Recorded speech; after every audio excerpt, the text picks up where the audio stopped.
The Pacific Ocean is so much big. If you started here off the coast of northern Chile and dug a hole straight through the earth and came out on the other side, you discover that you would still be in the Pacific Ocean in the South China Sea. The Pacific covers about 1/3 of Earth's entire surface, and it is bigger than all the land on Earth combined, except for a few scattered islands. That's also mostly empty, which means that if you are ever unfortunate enough to get lost here, there are very good chances that nobody will ever find you, which makes the story of José Salvador Alvarenga and his rescue all the more fascinating. He currently holds world record that he achieved on accident, and that probably nobody wants to beat: the longest time spent being lost at sea against all odds. He somehow survived being lost for 438 days in Pacific Ocean, so his record probably will not be beaten anytime soon. But how did he do it? Answer lie in how his misadventure began in 2012. Alvarenga was an experienced fisherman in Mexico. On November 17th, he and another guy named Ezequiel Cordoba departed together on their small fishing boat from the tiny fishing village of Costa Azul on the Mexican Pacific coast. They planned to only work for a 30-hour fishing shift, so their boat was pretty small and not at all equipped for the nightmare that would come.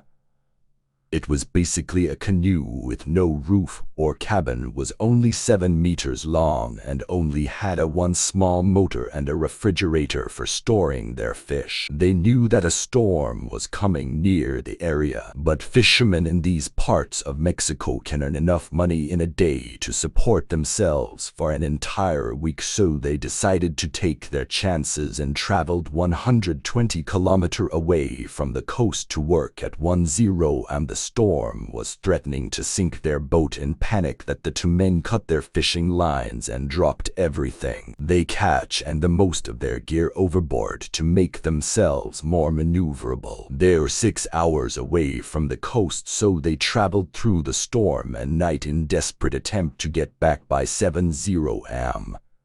They were only 24 kilometers away from the coast and could see mountains on the horizon, but awful luck struck them. Their motor of boat died without any paddles, oars, and sails. The unusually strong wind began pushing their boat back out towards ocean. Their radio was still working at that time, so they frantically reported their position to their boss, who responded saying that he was coming, but their radio battery died and all they heard afterwards was silence. Imagine the frustration they must have felt in that moment as their radio died and all contact with outside world with it. And as they watched the mountains in the horizon that they were so close to slowly disappear as their boat that were trapped on gradually was pushed back out into the vast abyss. Their boss did organize a search party to look for them for days, but as their boat drifted further out into vastness of Pacific, it got harder and harder, so they eventually were forced to give up just 5 days later. The winds had already blown them 450 kilometers off the coast before finally settling down. They were surrounded by nothing but ocean in every direction, and their boat was so small.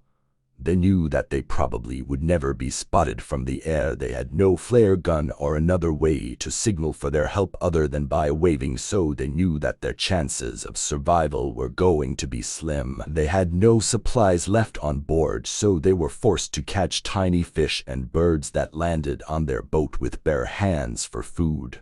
They grabbed plastic bottles that they found floating nearby them and used them to collect rainwater for drinking water. But during long period of no rain, they were forced to mostly drink the blood of turtles that they caught with their hands or their own urine. Imagine going day after day, month after month in a tiny box with only one other person to talk to, and the only other way to entertain yourselves being catching fish or napping. It is easy to understand how somebody could go insane under these conditions, which according to Alvarenga's story his friend did. The other guy, Cordoba, gave up hope about for months into their isolation and became suicidal. He got sick from all of the raw food that they were eating and refused to eat, and eventually starved to death. Alvarenga was all then alone in the middle of nowhere with no other human in sight as far as the horizon could see, a tiny speck inside of the enormous Pacific, and as you can see from this shipping map, the Central Pacific where he was somewhere at is a very quiet part of world.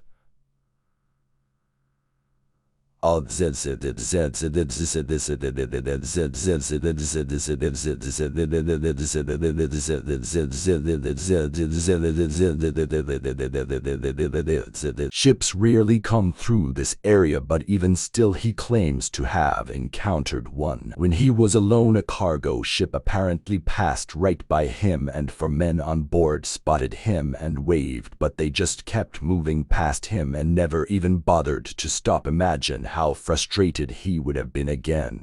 If you were lost for months, you were all alone, and you finally spotted rescue, but they just ignored you and kept on moving. 11 months in, and Alvarenga had traveled about 8,000 kilometers across the ocean in his tiny little boat. His clothes were shredded and he only had a sweatshirt to protect himself against the sun, but finally on 30th of January 2014 he spotted coconut bobbing around his boat and birds landing around him. He knew that land was near, and after drifting some more he discovered an island that appeared to be uninhabited. It took him half a day just drift near the shore when he finally jumped out of his boat and left his safety for the first time in over a year.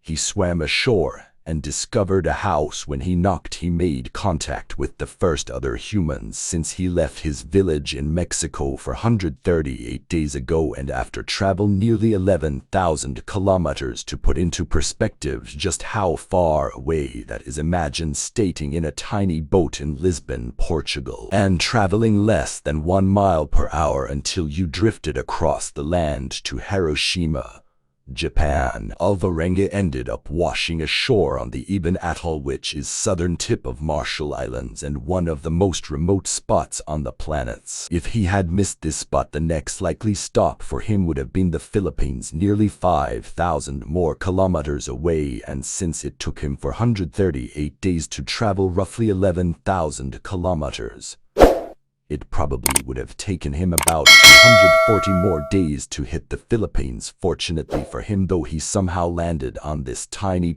speck in the middle of the biggest ocean on Earth and got himself rescued. Because of it, later he was flown back to his home in El Salvador. If you are new on our channel, please subscribe our channel and press bell icon. Also, please like and share our video.